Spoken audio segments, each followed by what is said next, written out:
L'Institut Panos de l'Afrique de l'Ouest, en partenariat avec l'Observatoire togolais des médias, OTM et FAMEDEV, ont décidé de mettre en œuvre au Togo le projet promouvoir la liberté d'expression et des médias et protéger les défenseurs des droits de l'homme au Togo. Il s'agit de contribuer ainsi à l'essor d'une presse libre et responsable, à la promotion du cadre de protection des droits de l'homme. Ce projet bénéficie du soutien de l'Union européenne que nous ne cessons jamais de remercier et de féliciter. Le dit projet sera exécuté pendant une durée de 3 ans, soit 2023-2025. Il vise entre autres à renforcer la liberté d'expression et des médias ainsi que la protection des défenseurs des droits de l'homme au Togo. L'Institut Panos Afrique de l'Ouest, IPAO, qui est une organisation régionale africaine,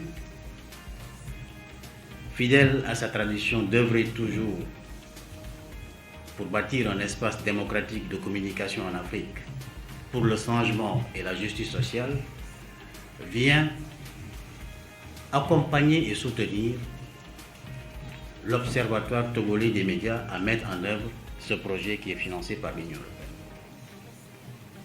Nous serons aussi accompagnés dans la mise en œuvre à travers un comité de pilotage du projet par les acteurs de l'espace médiatique togolais, mais aussi des défenseurs des droits de l'homme au Togo, et parmi lesquels on a dans le comité de pilotage la HAC, la Haute Autorité de l'Audiovisuel et de la Communication, le CONAP, le Conseil national des patrons de presse, le PPT, le patronat de la presse togolaise, du moins, l'ATOPEL, l'Association togolaise des organes de presse privés en ligne, la CAT Togo, l'Action des chrétiens pour l'abolition de la torture, et la CDDH, la Coalition togolaise des défenseurs des droits humains. L'Union européenne regardera avec grand intérêt la mise en œuvre de cette initiative, avec l'espoir que les fruits puissent d'abord profiter à l'ensemble de la coopération et ensuite à la vie démocratique au Togo.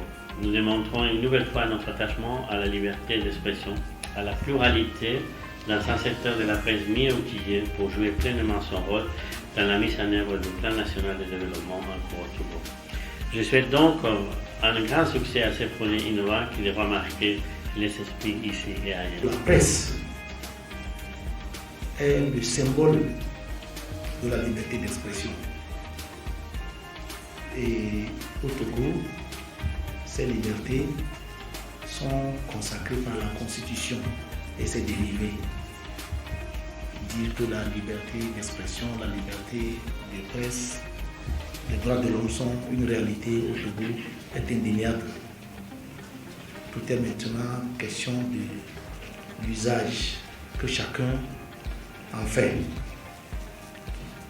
pour son épanouissement et son bien-être.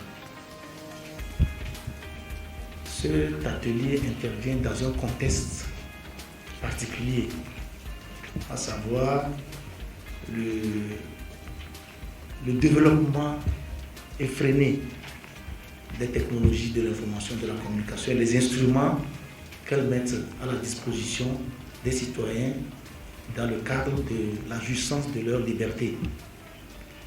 Et nous ne doutons pas que vos réflexions porteront sur ces aspects, sur ces nouveaux droits, cette nouvelle liberté dont les instruments sont les réseaux sociaux.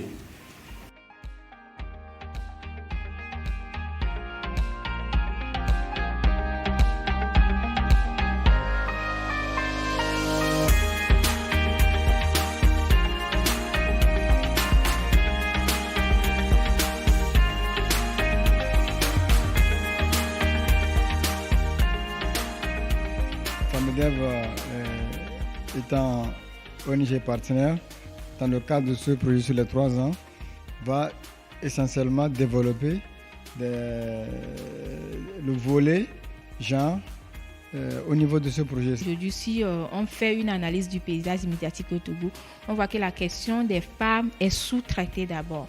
Et dans nos publications, la parole experte n'est pas forcément accordée à la femme. On préfère parler des divers. On préfère parler des journées thématiques en lien avec la femme. On préfère de donner des informations, des chiffres entre parenthèses sur les grossesses en milieu scolaire et tout. Mais on ne revient pas forcément avec des articles de fond pour analyser pourquoi les filles tombent enceintes, qu'est-ce qu'il faut faire, quelles sont les conséquences et tout. Donc, le fait qu'il y a un projet qui intègre les aspects genre, je pense que les journalistes seront suffisamment outillés pour tenir compte de tout ça dans le traitement médiatique de l'information.